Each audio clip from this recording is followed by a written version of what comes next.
Ahojte kamaráti, máme tu prvý jarný deň, začínajú kvitnúť stromy, za mnou ako vidíte začínajú kvitnúť marhulky. Posledné 3 roky nám vymrzli, nebolo z nich nič, tak uvidíme čo tento rok.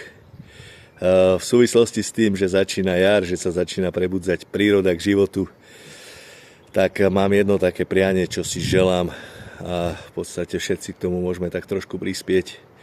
A hlavne vedenie tohto štátu, aby sa prebudila takisto, ako sa prebudza príroda, aby sa prebudila aj naša ekonomika na Slovensku a začalo rásť HDP, začali rásť výrazne reálne mzdy, začalo sa predávať, začalo sa šlapať, lebo v poslednej dobe to išlo od 10 k 5, takže toto si želám, aby sme sa prebrali aj ako štát.